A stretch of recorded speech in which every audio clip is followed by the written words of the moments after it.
Hello all, and this is going to be a bit of a discussion video, continuing on with the theme on the channel of virtual, the internet by and large, and its despondence towards reason on a philosophical level. And so I wanted to demonstrate that here in this video by starting off with looking at the suppositions of sensory output as a whole, which is the starting point really of the metaphysical Western tradition of reason as we've examined on the channel and continue to do so.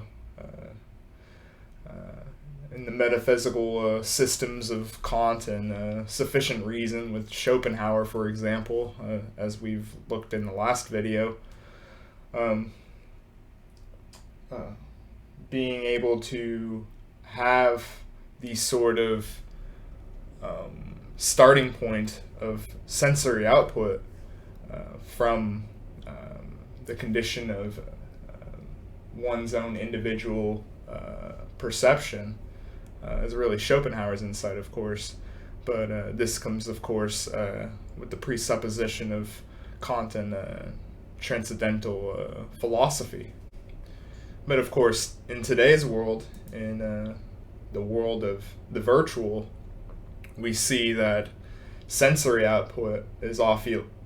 forsaken and even demonstrated to go against the grain. We're constantly told to transcend our own personal experiences for this sort of globalized ideological worldviews, if you will. And this isn't the just, cast critique of, leftism or, conservatives or something like that. This is something that I think is presupposed for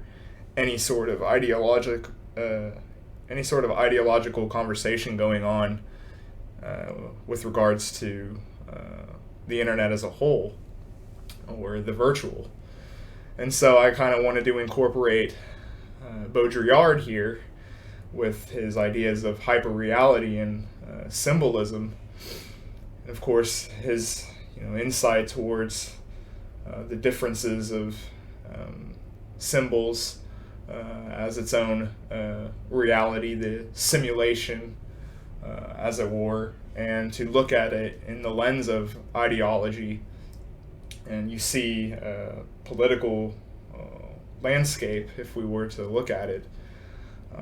these sort of different perspectives, the constant scapegoating of these two different sides that claim to have empirical reasoning for their arguments. This is clearly can't be the case that both of them are right. Clearly, there has to be some sort of realness towards what the perspectives of all these people around us are saying. Despite the many differences among them, you still see this sort of largely, if we wanted to look at it in a political, psychological basis, the sort of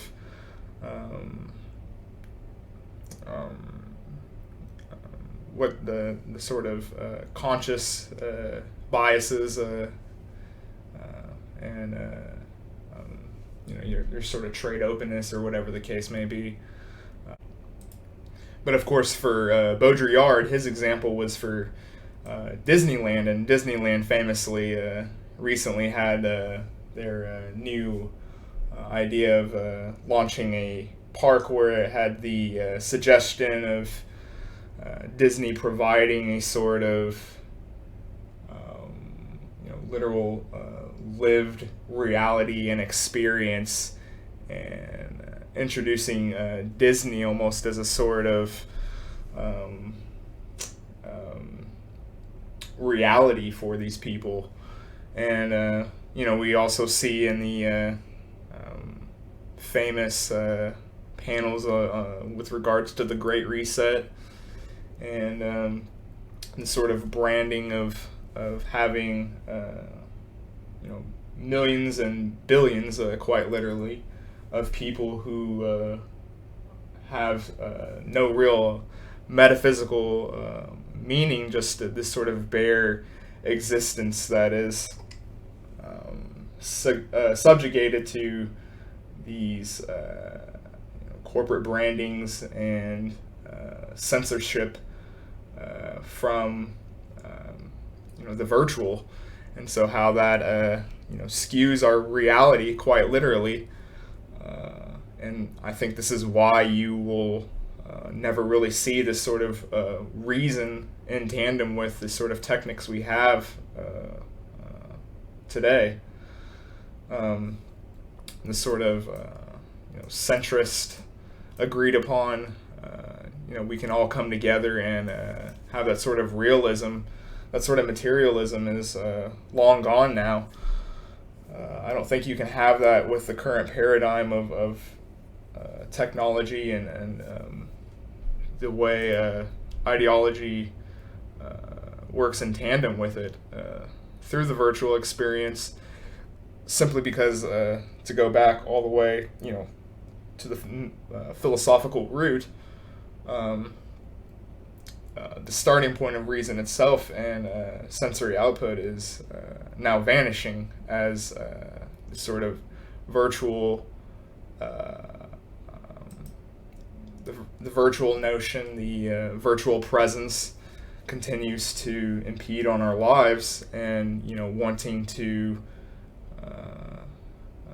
simply be a part of it constantly. And we see this, not to disparage my friend here, but I had a friend who lost his cell phone, he had it broken, and he had to replace it, and he had to wait 3 days, and you can actually, see these sort of, physical symptoms, and he told me that he definitely experienced these sort of physical symptoms of withdrawal. It's kind of interesting that, not experiencing the virtual now has this sort of disparaging effects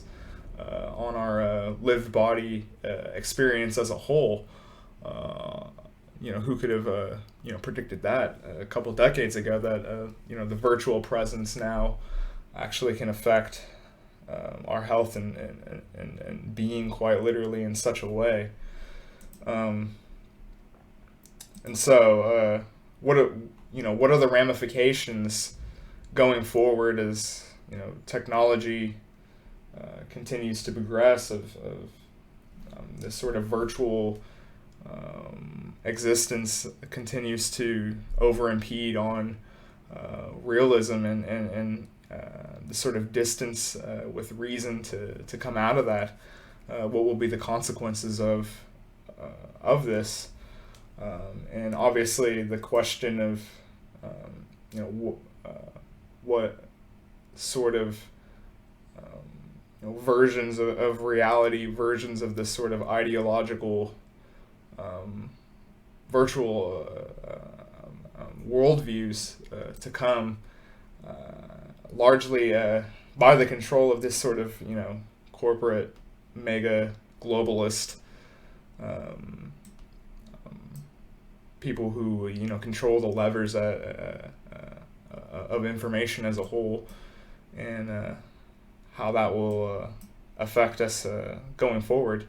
So this is something to definitely consider with regards to realistic philosophy and realistic metaphysics. How do we deal with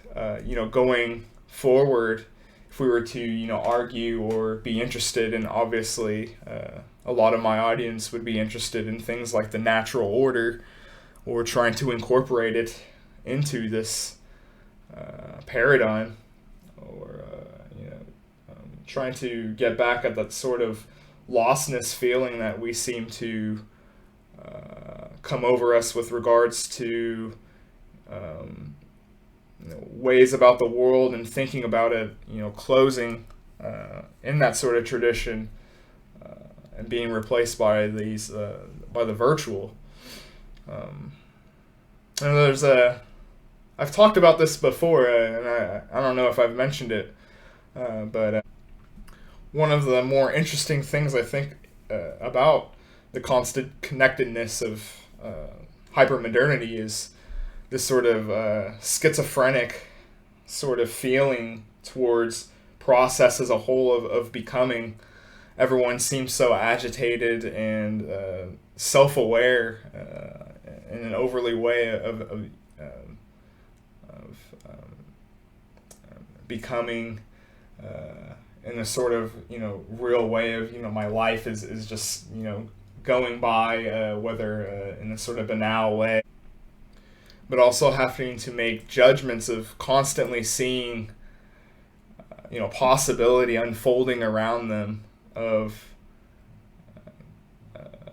things that could possibly skew your mediums of what is real, what would actually work for me in a reasonable way.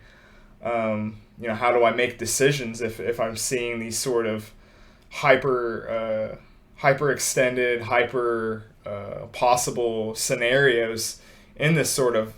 process metaphysics, as we've talked about on the channel lately, and we're going to get into with Whitehead. If we're always seeing this process unfolding, always taking in these insane events, these clickbait news articles or whatever the case may be, what does that do to our temperament? And constantly being engrossed in this sort of process, and how you seem to unable to literally physically at this point get away from it, as it were, and what that does to us. I think it's very interesting. And another thing that I wanted to really top off before I end this sort of frenetic rant here is to consider the events. I haven't really discussed this yet on the channel about the conflict going on in the Ukraine, and so I wanted to discuss some thoughts myself. And I think it's interesting to perhaps look at it from the lens of this video of how you have these two perspectives of who's actually winning this conflict. And I also think, and you can't really convince anyone otherwise, right? I don't know what kind of events need to take place for there to be a sort of realness, if you will, agreed upon on who actually is victorious. I don't know if it requires literal material genocide. That's something to certainly be concerned about. But what about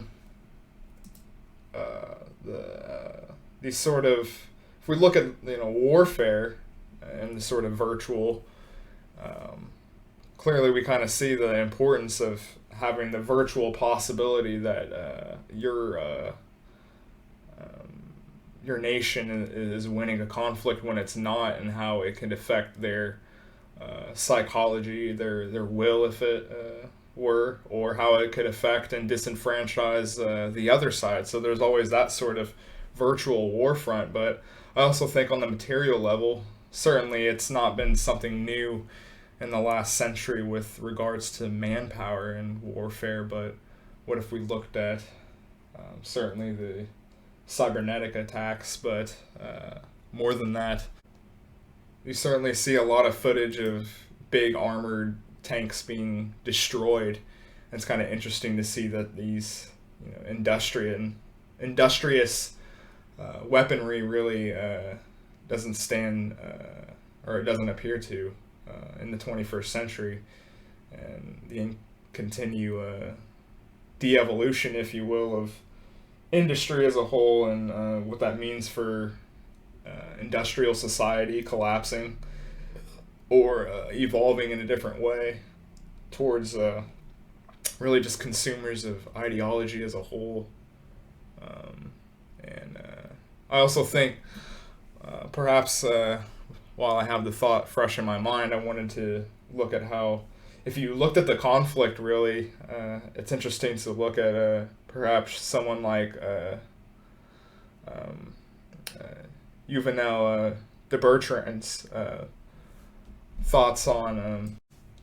for what Bertrand had to say about mass democracy and warfare as a whole, and how quick the citizens were told to arm up. And you saw this sort of encouragement even from obviously world actors to get citizens involved. And we see that sort of further blurring of the warfare on a metaphysical level between a warrior class and the sort of ethics out of that, the sort of mass genocide of literal children soldiers for democracy, and how this at one point when I was a child, of course, growing up, was one of the things that was big for the democratic selling point, is how you had child soldiers fighting for authoritarian regimes, but here we see fighting for mother democracy, called to arms from everyday citizens, and all the same, regardless. But yeah, this is just a video to really look at how the virtual really is affecting us on a basis of who we actually are as a species, really. But yeah, I hope you guys enjoy and find it thought-provoking and consider sharing it. Thanks for watching.